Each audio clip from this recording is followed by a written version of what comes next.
Hello everybody, welcome to SimRacingZone Virtual Studio. Today we are here for talking about the second race of the Eurogamer Assetto Corsa Championship, the Mexican GP. The start of the race has not been less dramatic than the one we had at Imola. Once again, some of the drivers proved to be too much impulsive in the very first seconds after the lights went green, and their behavior caused the race to be red flagged due to a collision between David Greco at his seasonal debut and Alex Tarantino, which eventually involved almost half of the grid. But let's take a look to the highlights of the race. The valid race start has been more clean, except for two contacts. The first between Santini and Martin that we can see from the images, and the other between Alsapti and Carvalho, with the latter colliding with a wall and bouncing back onto the track, luckily without involving anyone else in the crash. We can say the same thing just a few seconds with Brzezinski, who has a contact even with Alsapti, and after hitting the wall ends against Sylvain Villet involving Dario De Vita. By slowing as a result of accidents, Martilla is hit by Costa. Thomas Tatila managed to keep the lead at the first corner, followed by Alex Tarantino, David Greco, Jacob Charcot, Massimo Massetti, Eniel Septi, and then all the others. At the second lap, we had the first twist of the race. Alex Tarantino went in oversteer at the exit of the turn 1, missing the apex of the following corner and allowing David Greco to try an overtaking maneuver. Alex Tarantino, anyway, immediately tried to get the second position back. Unfortunately, after having made a few hundred meters side by side, they had a contact, and Alex Tarantino went into the grass and then at the spin were trying to rejoin the track, dropping back to the 21st position. At the 6th lap, Eniel Septi made his move to get past Massimo Massetti for 3rd place, but he braked a bit too late and went onto the grass.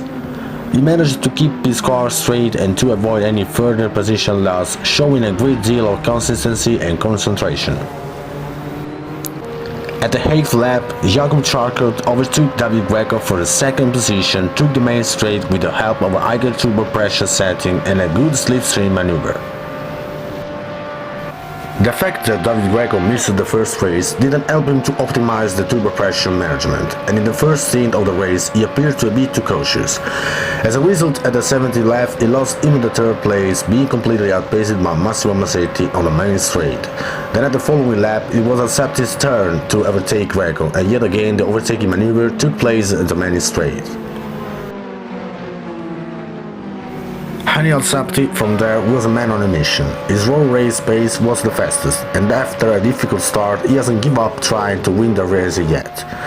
At the 19th lap he got past Massetti for 3rd place, and his next target was the 2nd place driver Jacob Charcot, who reached and eventually overtook at the 24th lap.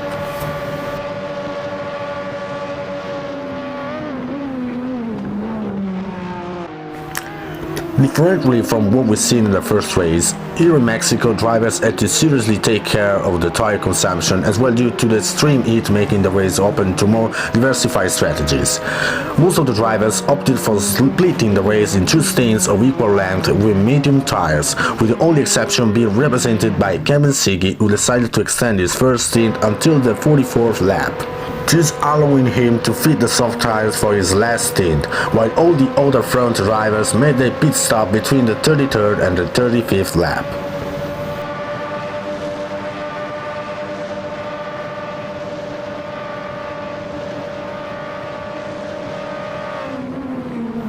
The fact the majority of the drivers made their pit stop in the same period didn't produce any important position change among the front runners.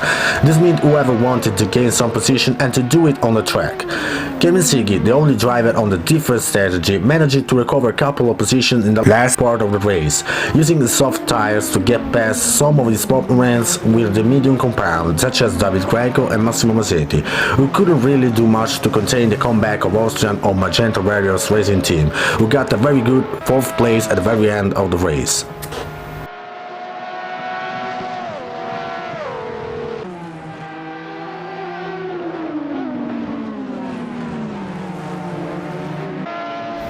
After a slow but relentless recovery, n.3 managed to reduce his gap to the leader Thomas Tatela up to 0.8 seconds with only a few laps to go. Everything seems ready for an exciting final sprint, n.3 has the momentum on his side, while Tatela seemed a bit in dire straits after raising the lead without anyone approaching to him. After a furious pursuit, then expect with just 2 laps to go, n.3 is eventually forced to give up as he realized he was about to run out of fuel. The Toastmaster Black Dutch driver had completely shut off the turbo in order to be able to cross the finish line, allowing Tatela to win the race without having to face his opponent in a direct duel. n.3 managed to bring his car to the finish line without risking to lose the second place, while the podium was completed by the Polish Jakub Czarkot after an excellent regular race. Kevin Siggy got the 4th position with a good strategy which allowed him to overtake Masetti and Gregor, 5th and 6th at the finish line, with no fuss. The top 10 is then completed by Pierre Portel, Luigi Di Lorenzo, Zoran Klasic and Alex Tarantino, who made a great recovery after having dropping back to the 31st place following a contact with David Gregor.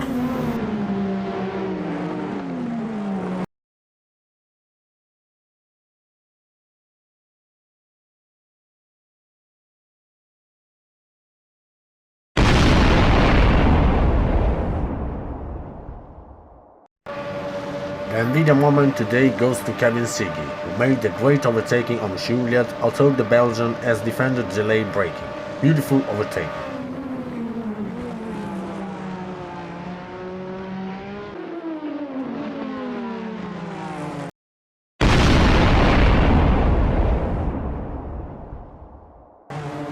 Even the Sparco Show of this race goes to Kevin Siggy, who has opted for a different strategy from the others and that has rewarded him in the final, coming close to the podium. 43 laps on the medium compound, then mount the soft and remount until the 4th place. Well done.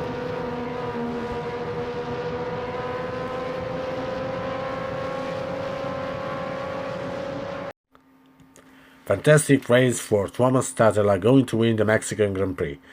Excellent, even the 2nd place for n.3, confirming his class. Beautiful, the race of Jakub Czarkot that closes the podium. Really good 4th place by Kevin Siggy, who has had a good race and good strategy. 5th place for Masetti, 6th Pierre Portel and then all the other drivers.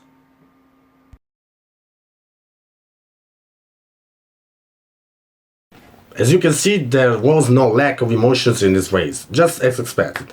But now let's take a look at the drivers' team standings after penalties. This is the drivers' standing after the 2nd Grand Prix of this season. First, n.3 remains firmly in command with 92 points. Not far away we find the 2nd place with 78 points, Jakub Czarkot, and the 3rd place for Thomas Tatela at 76 points. 4th, Kevin Siggy with 62 points. 5th, Luigi Di Lorenzo with 54 points. 6th place for Massimo Masetti with 48 points. Then all the other drivers.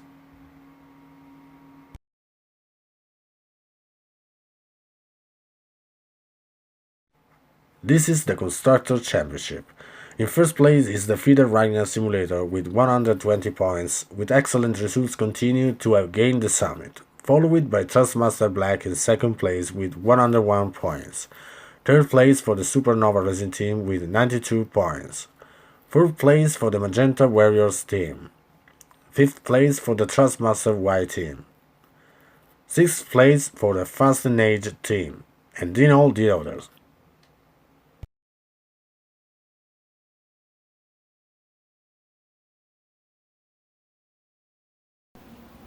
It's all for today. Thanks for following us and don't miss the next GP or Canada at Montreal.